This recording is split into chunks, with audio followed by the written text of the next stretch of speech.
Coming up on Naperville News 17, an old building could make way for new parking spots. District 204 says goodbye to a beloved wildcat. And some stage tips from a CB for the cast of South Pacific.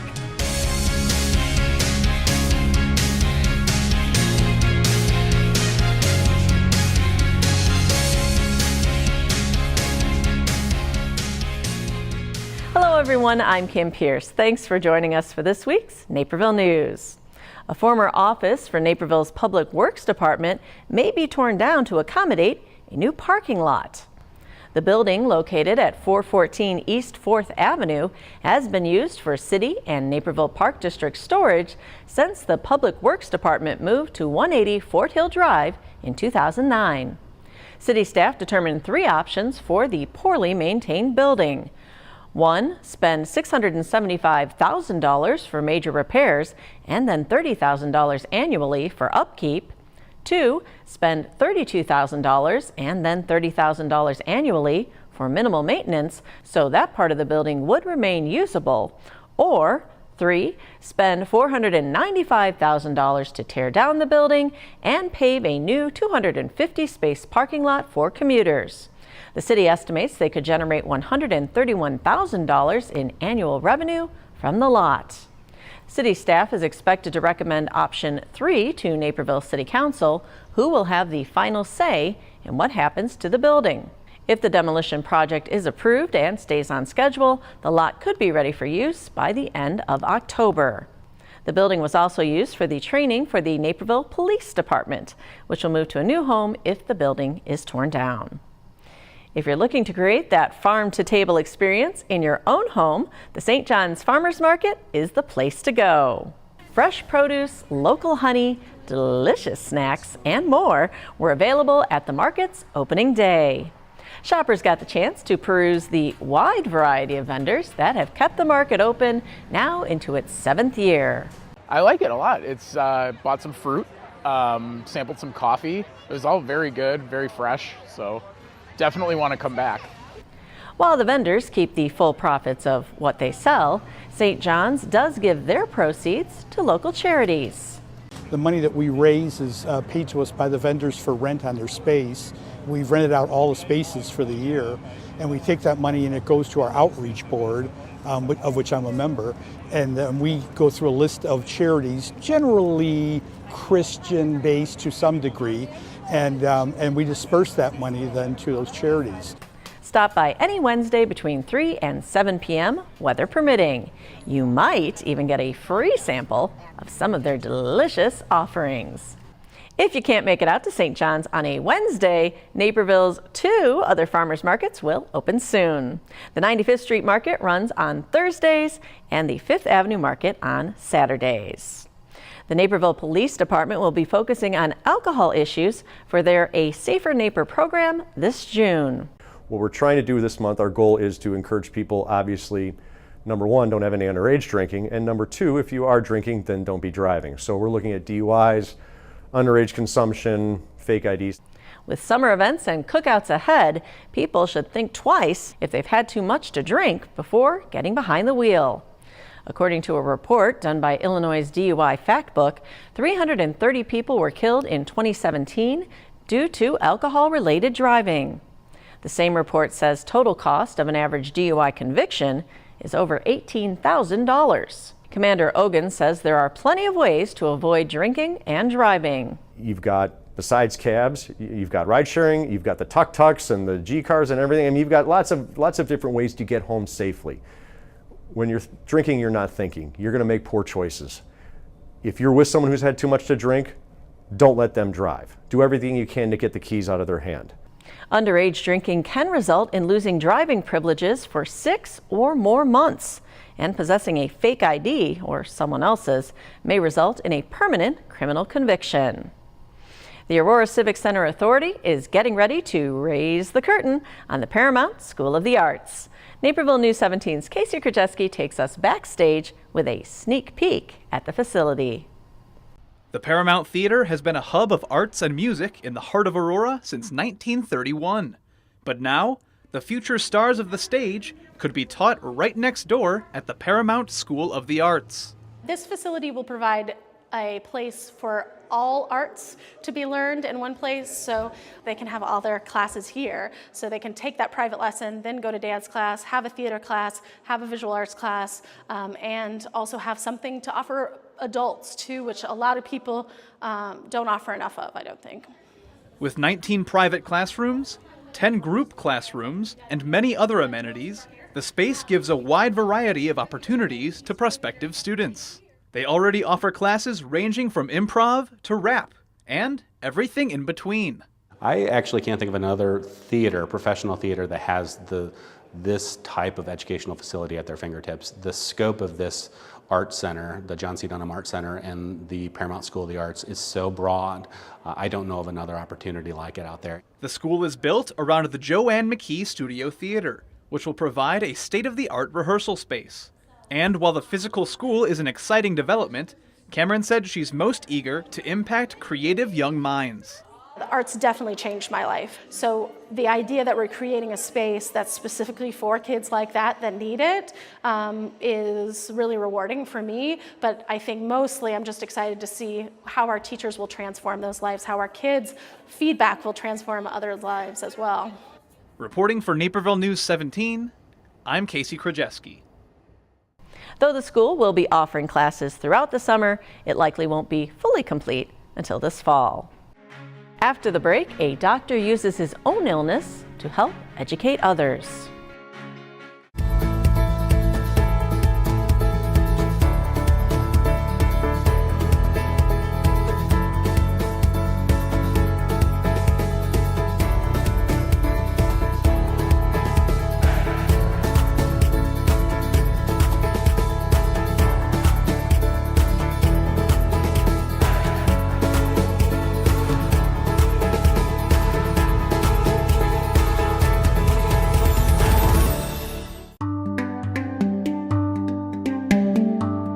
Overlooking Naperville's beautiful Riverwalk, 64 Wine Bar lets you try whatever wines you want from 64 varieties from different wine stations.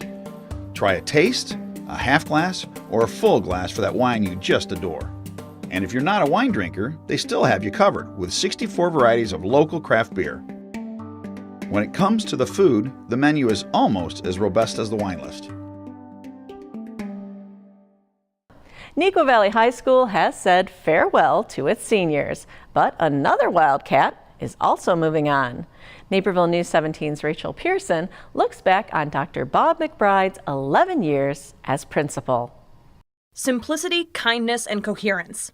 This is the legacy Dr. McBride will leave Nico Valley High School after 11 years. In 2008, Dr. McBride arrived to lead nearly 5,000 students across 3 buildings. And the scale was so amazing and the talent was so incredible that wow factor never really wore off. Despite a state budget crisis, a lack of funding, and an increase in students, McBride was able to lead Nico Valley to academic growth in ACT scores, AP coursework and testing, and National Merit Scholars. That's why in 2017, Nico Valley received the distinction of a National Blue Ribbon School.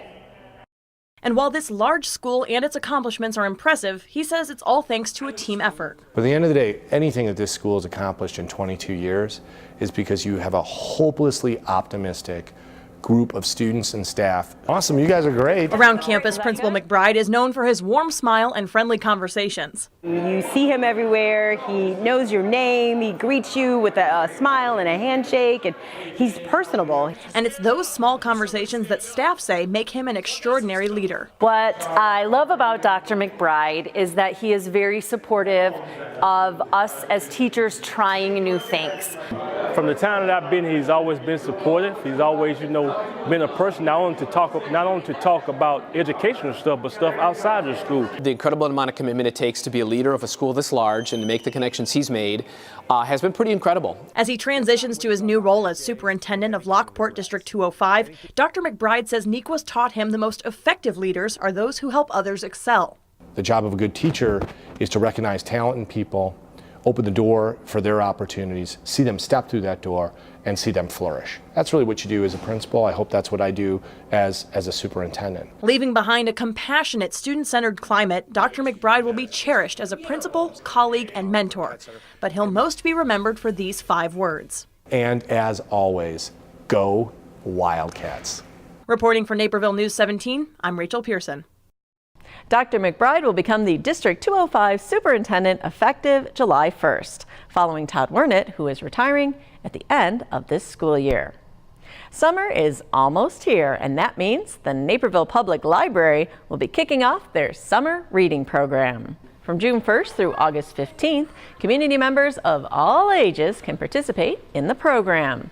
But kids in particular can benefit from the summer reading. When kids don't read regularly throughout the summer, they can lose a lot of the knowledge they've gained throughout the school year. They can actually lose up to 2 months of knowledge over the summer. Starting June 1st, participants can reach their personalized goal by reading or listening to a book. Doing so enters them into a raffle to win prizes like gift cards and free books. They can also earn points by attending summer programs, and there's plenty where kids can spread their wings. We have caterpillars that are turning into butterflies, so kids can come in. It's something to discover. Every time you come in, we try and have new and exciting things happening to make those wow moments, because we want everyone who comes in to have a positive library experience. The library hopes the summer program will inspire kids to read through the summer and beyond. I'll take a phrase from Dr. Seuss. The more you read, the more you know. The more you know, the more places you'll go. For more information on what programs the library will have throughout the summer, you can check out their website. May is Brain Cancer Awareness Month, and to recognize it, our own Christine Lena talked to a local doctor who found himself in the role of patient. Practicing Judaism wasn't always an important part of Aaron Lazar's life, but it grew to become that some 30 years ago. In '87, when my first son was born, I just considered that one of the best miracles in my life. And so then at that point, I was kind of like, I need to talk to this guy. I need to learn how to talk to him. It was around that same time he joined the DuPage Medical Group as a family practitioner. In Hebrew, there's a word called tikkun olam, which means make the world better. And that was my passion in going into medical school in the first place. But in February of this year, Dr. Lazar learned he was the one who needed healing. When his typing became illegible in his work documents, his medical director made a neurologist appointment for him. And I saw the neurologist, and she showed me the brain scan that we both had a strong suspicion was a glioblastoma, one of the most aggressive forms of brain cancer. Headaches, dexterity issues, and vision changes were just some of the symptoms he experienced but ignored. My doctor found out about me later than they should have, by a few weeks. Now he's using his illness as a wake-up call for others, urging them to talk to their doctors with issues and concerns as soon as possible. As for Dr. Lazar's current condition, he's had 85 to 90% of his tumor removed and is looking to the power of his peers to fully beat the disease. And my prayers right now are that he uses my physicians and heals me through them. Reporting for Naperville News 17, I'm Christine Lena. Dr. Lazar is currently being treated with chemotherapy and is hopeful going in for his MRI later in June. Coming up, some safety tips as we enter into the season of the smoker. Give the gift of downtown Naperville. Treat someone special to a great shopping, dining, or spa experience with Downtown Naperville gift cards.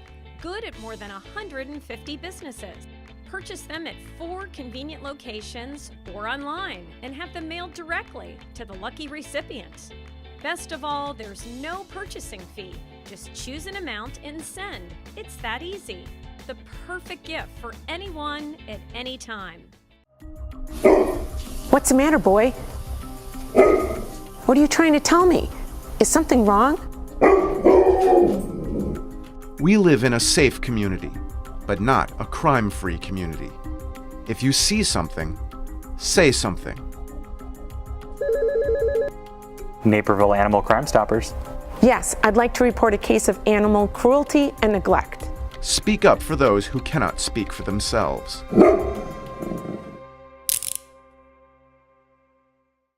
North Central College and the Naperville Area Chamber of Commerce have partnered up. Naperville News 17's Christine Lena tells us what for. Starting a business isn't easy, but with the right support, networks, and initiative, it can thrive.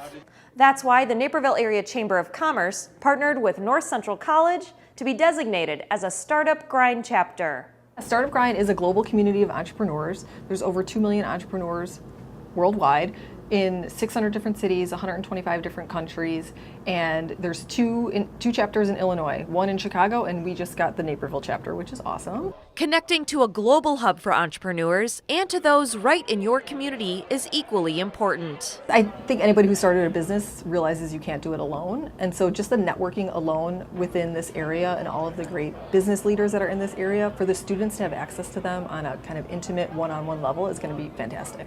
The partnership will provide that networking for NCC students with events like their inaugural Startup Grind Fireside Chat. It's a chance to hear from local business experts and learn in the extended classroom. It's just publicity, you know, it's a great way to again, get my name out there, get the content in it, and draw ideas from other successful individuals and those who are much farther along in their path. And it's just a great opportunity for me to learn. At this point in my life, I'm a sponge, so everything that I get is kind of just going to be latched onto and then given back to my clients. And take it from someone who utilized the support of the mentors in Naperville firsthand. I was able to lean on some folks that started businesses that had been around for 30 years, 20 years, 10 years. I think it's really what's nice about Naperville is you have a generational structure when it comes to entrepreneurship and business. Resources that will make all the difference for young entrepreneurs. Reporting for Naperville News 17, I'm Christine Lena. The DuPage County Trade Apprenticeship Expo gave visitors the chance to get hands-on with different trades. Our own Casey Krajewski has more. 18 building trade organizations set up booths for the 2019 DuPage County Trade Apprenticeship Expo. It's our opportunity to sort of open the doors wide open to all the building trade organizations in DuPage County and have the residents come in, students, parents, teachers, to learn what each trade is about. Soon-to-be apprentices were able to get up close with solar panels, pipe bending, and even virtual heavy machinery. And while they did that, they spoke with trades workers who explained the benefits of an apprenticeship. The expo started last year when Charvat noticed a gap forming in the trade industries.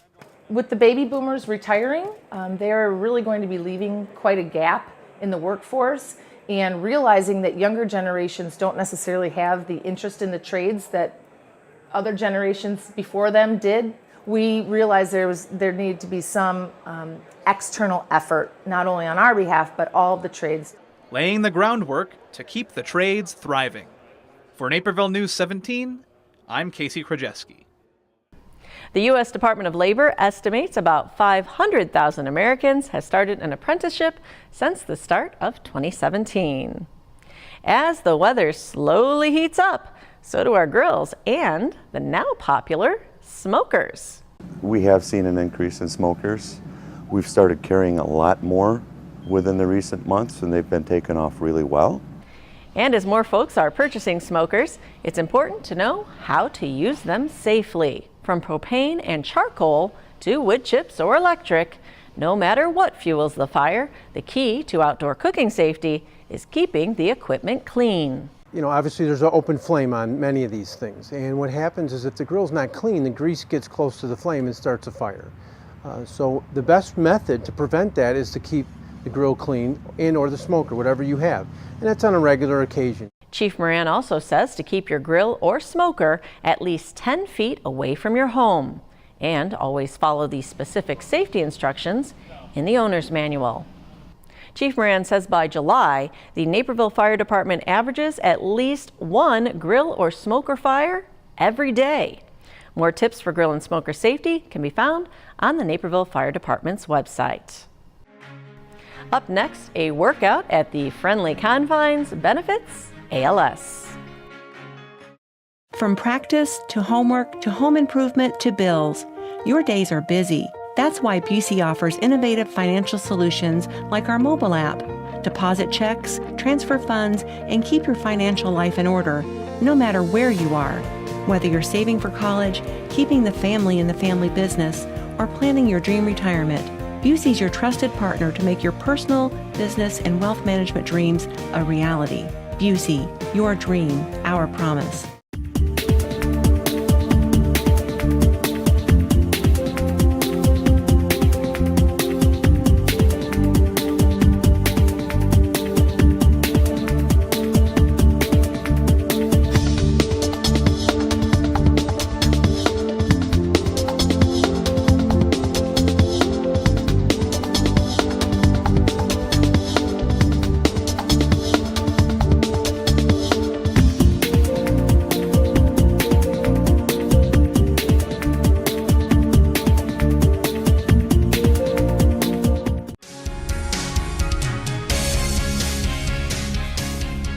Welcome to Wrigley Field, famous home of the Chicago Cubs and the world's largest Orange Theory gym. Let's go. Yes. Good morning, guys. Ryan Evans, a fitness instructor at one of Orange Theory's Naperville locations, led thousands in performing a high-intensity interval training workout, also known as HIIT. At Orange Theory, we have three components. We have a water rower system that we use, a treadmill system, and a floor block where we'll use that for strength training. We didn't have any of that. So we had to essentially come up with a workout that still modeled Orange Theory without any of the equipment that we use on a daily basis. One of the goals of the event was to break the Guinness World Record for largest HIIT class, previously set at 3,804. We were actually just talking about this. We're like, is this how we make it into the Guinness Book of World Records? So we're pretty excited about that. Though they sold more than 4,200 tickets, they came up just a few hundred attendees short of the mark. But the greater purpose of the event was to benefit Augie's Quest, an ALS charity named after fitness pioneer Augie Nieto, who continues to defy the odds after being diagnosed with the neurodegenerative disease 14 years ago. We've raised money for Augie's Quest for the last couple of years, both in the state of Illinois and nationally. But we got together and we said, what could we do if we all joined forces to make an event that had the impact of the Ice Bucket Challenge that happened a couple of years ago? What Orange Theory has done with it and all their participants is they've been able to help us move a drug into clinic 2 years faster than we would have otherwise. With Wrigley decked out in orange, the participants gathered for a group photo in the bleachers before spreading out around the concourse, stands, and even the warning track for the 45-minute workout. That was Evans's time to shine. This officially kicks off our world record attempt. So admittedly, I was a little bit nervous going out there, more than a little, but it worked out really well. And as soon as you kind of get up there, you know, it's time to perform. Show goes on, so you kind of snap, and everything that you'd practice just starts to implement. You almost go on to autopilot. Seeing the crowds performing the workout was an inspiration to those closest to the disease. I mean, it is absolutely incredible. To look at in the bleachers, look at in the stadium and see this many people, you can't help but have hope that we will find a way to finally end this terrible disease. And you can't help but believe that the people here will take their efforts today and go out into the world and make something absolutely incredible happen. What this means to look out at all of this is for those of us that have been diagnosed with a disease like ALS that's known as an orphan disease, it gives you the feeling of support, that we're in this together, and that together we can find treatments and ultimately a cure for this. In the end, the event raised $126,320 for Augie's Quest. It's amazing. It is absolutely amazing to see an idea that we had come to fruition in an event like this. And the message from it is, if you believe in something, if you're willing to give all of yourself to it, all of your heart and all of your drive, things like this really can happen. Staying active in the fight against ALS. For Naperville News 17, I'm Casey Krajewski. And if you have an idea for a sports feature, you can let us know at newstips@nctv17.com. The cast of Summer Place Theater's South Pacific had an enchanted evening with a special guest. Naperville News 17's Aisha Ashley Hausa stopped by during their visit with a former Navy Seabee. The motto that we carried with us every day was can do. There was no project too big, no project too small. Anything that we could do, we did. Navy veteran and former CB Glenn Shadwell visited the cast of the musical South Pacific, presented by the Summer Place Theater. I was very honored, flattered to have the opportunity to come. It's not very often that we get thought of because we're kind of a small group all to ourselves, but this has been very entertaining and I'm looking forward to seeing the final production. Shadwell shared his story of serving in the Navy and gave the actors a brief history of the Seabees to help them prepare for their role. Even though a Seabee's main job is to build, they are still trained to defend themselves. We were building roads and bridges and water right-of-ways and everything while we were being shot at. And if it got too bad, we stopped what we were doing, we picked up our weapon, and we fought back. The show takes place on a Navy base during World War II, where the military is stationed on a South Pacific island. The cast and crew wanted to get a better understanding of the Seabees, so their performance is genuine. It was so amazing, so amazing. We can't believe that we got a real-life CB in Illinois who actually went through well, I shouldn't say a bunch of wars, but multiple wars, and who actually saw combat, who actually sit there and try to build houses while being shot at. I mean, that's just not something that most people really understand. Though not all the actors are playing a Seabee, knowing more about them helps the cast understand the context and history of the story they are playing. I'm really proud that our organization, that our directors, found a CB and reached out and brought him to come talk to us. That doesn't happen very often.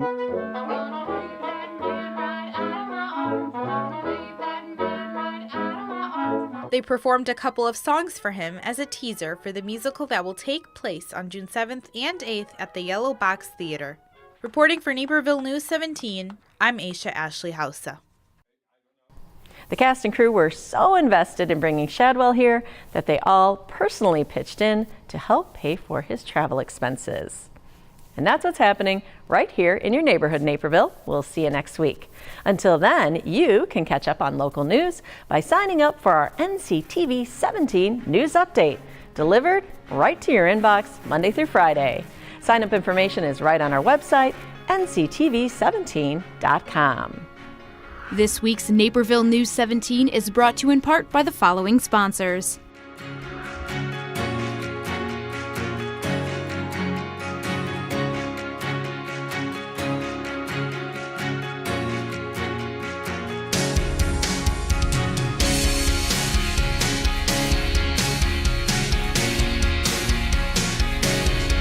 This program is partially funded by a grant from the City of Naperville.